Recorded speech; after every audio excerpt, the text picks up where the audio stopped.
दोस्तों yes bank की बात करें, यहाँ पे एक चौंकाने वाली खबर निकल के आ रही है। यस बैंक के मैनेजमेंट से एक ने रिज़ाइन कर दिया है।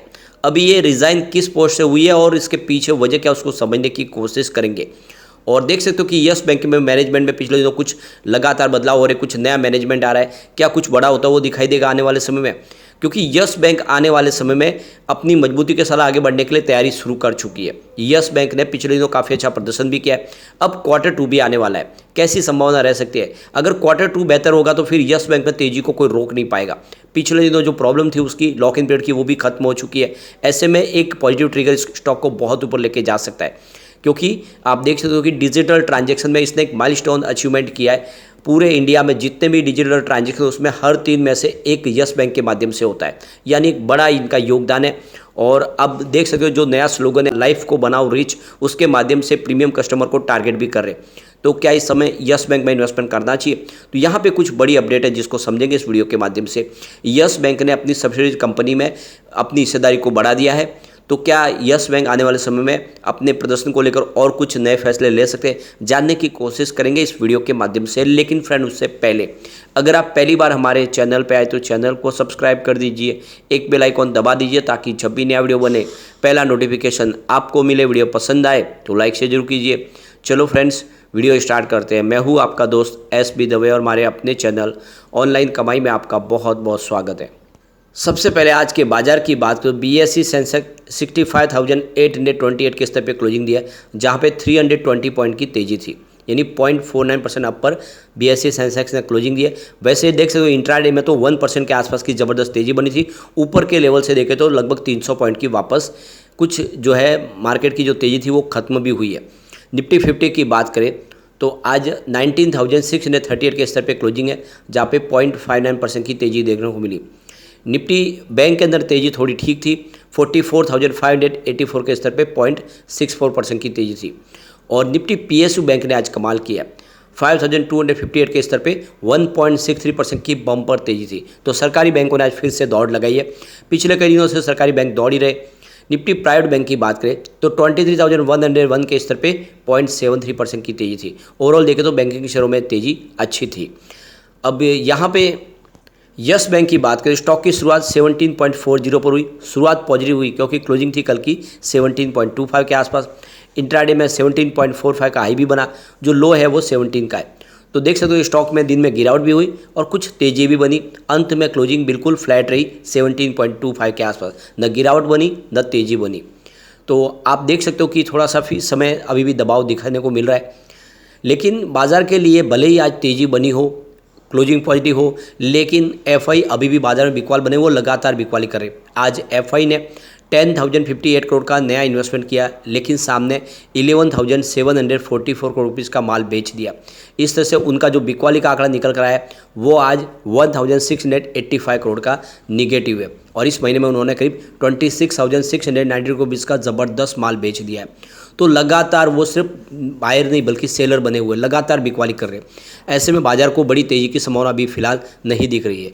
बाजार को जो सपोर्ट मिला वो DI की तरफ से। आज DI ने 8,788 करोड़ रुपीज़ का नया इन्वेस्टमेंट किया, सामने 6,037 करोड़ रुपीज़ की बिकवाली की। इस तरह से उनका जो खरीदारी का आंकड़ा है वो 2,751 करोड़ पॉजिटिव है। और कल भी उन्होंने 2700 करोड़ का माल खरीदा था।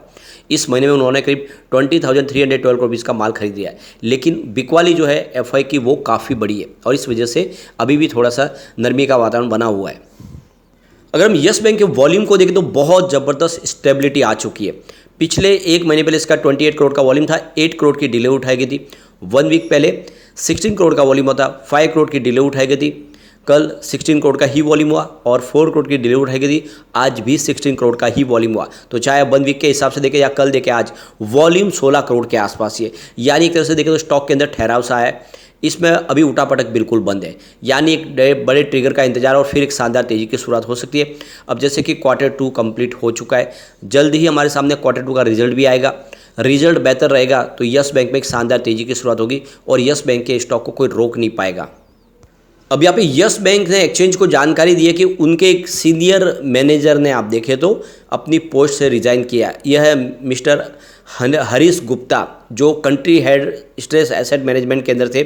सीनियर मैनेजमेंट पोस्ट से उन्होंने यहाँ पे इस्तीफा दिया है। और आप देख रहे हो कि इसके पीछे जो वजह है वो उन्होंने अपनी पर्सनल वजह बताई है। तो यहाँ पे देखिए 29 सितंबर को एक्सचेंज को इसकी जानकारी दी गई है कि उन्होंने अपने कुछ पर्सनल रीजन की वजह से रिज़ाइन कर दिया है। तो एक मैनेजमेंट से एक देख सकते हो कि एक और यहाँ पे आपको इस्तीफा होता हुआ दिखाई देगा। इसके पहले भी कुछ मैनेजमेंट में बदलाव हुए, कुछ नए मैनेजमेंट में एंट्री हुई है। तो ये आप देख ही सकते हो कि कुछ बड़ा होता हुआ दिखाई दे रहा है। यस बैंक में इस समय मैनेजमेंट के अंदर बहुत सारे बदलाव हो रहे हैं। यहाँ पे यस बैंक ने एक और बड़ा फैसला किया है। यस बैंक की सब्सिडीज कंपनी है यस सिक्योरिटीज़ लिमिटेड, और इनके अंदर देखें तो जो इनकी 100% सब्सिडीज कंपनी है उसके शेयर खरीदे यस बैंक ने। तो यस बैंक ने 1.8 करोड़ शेयर जो है यस सिक्योरिटीज़ के यहाँ पे इन्होंने खरीदे हैं। करीब 55.75 करोड़ के रुपीज़ का यहाँ पे इन्होंने नया इन्वेस्टमेंट किया है। टोटल आप देखें तो इनके अब 99.99 करोड़ का जो इन्वेस्टमेंट इन्होंने यस सिक्योरिटीज़ में और नया किया है। तो देख सकते हो कि लगातार अपने निवेश को बढ़ा के यस सिक्योरिटीज़ को मजबूत करने की कोशिश की जा रही है। 100% इनकी एक जगह आप देखें तो यह सब्सिडीज कंपनी है यस बैंक की ही।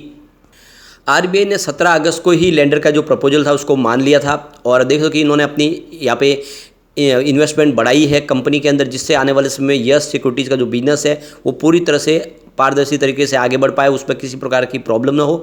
इसी को लेकर ये बड़ा इन्वेस्टमेंट फैसला किया गया यस बैंक की तरफ से। तो यस बैंक के जो फैसले है वो काफ़ी पॉजिटिव है। आने वाले समय इसका डेफिनेटली पॉजिटिव इफेक्ट हमें देखने को मिलेगा। अब यस बैंक को लेकर मार्केट एक्सपर्ट की क्या राय है, क्या इस समय खरीदारी करनी चाहिए?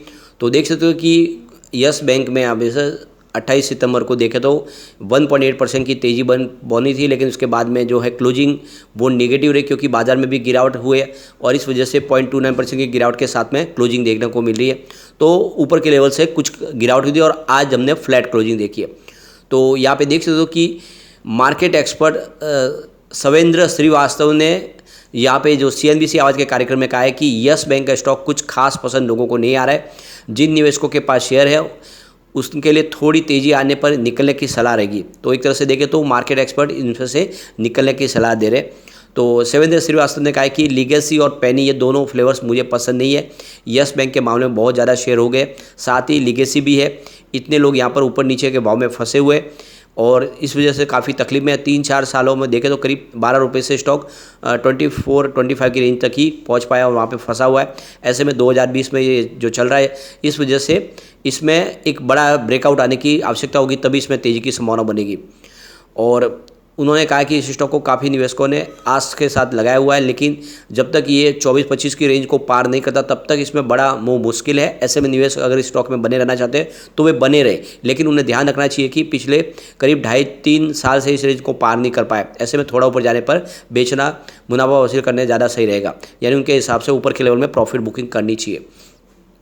लेकिन यहाँ पे गौर करने वाली बात है कि यस बैंक रीस्ट्रक्चर स्कीम से अभी भी गुजर रहा है। अभी वो जो बहुत सारे इन्वेस्टर जिन्होंने लॉक इन पीरियड के शेयर लिए थे वो अभी भी धीरे धीरे अपनी शेयर बेच रहे हो, बहुत भारी क्वांटिटी है। ऐसे में इस प्राइस बढ़ती नहीं है, लेकिन इसका मतलब ये नहीं है कि स्टॉक दौड़ेगा नहीं। तो अगर आप इसको लॉन्ग टर्म के लिए होल्ड करना चाहते हैं तो ये बिल्कुल सही मौका है। इन्वेस्टर के लिए ये गोल्डन स्टॉक साबित होगा आने वाले समय, भले ही मार्केट एक्सपर्ट कुछ भी कहे। वैसे भी यस बैंक को लेकर मार्केट एक्सपर्ट की राय तो खास नहीं है, लेकिन इस स्टॉक के अंदर दम है। अब आप ये समझ ही सकते हो कि बहुत कुछ अचीव किया है यस बैंक ने, इसका फ़ायदा तो देखने को मिलेगा।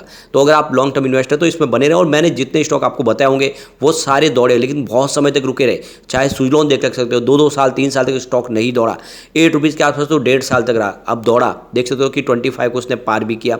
उसी तरह से IRFC पिछले 1.5-2 साल तक 21 से 25 के बीच में फंसा रहा, अंत में दौड़ा 75 तक गया। ऐसे बहुत सारे स्टॉक है। ट्राइडेंट देख सकते हो, जब दौड़ा तो लगातार दौड़ा। ऐसे ही इसका भी वक्त आएगा, दौड़ेगा जरूर। तो बस लॉन्ग टर्म के लिए आप बने रहे।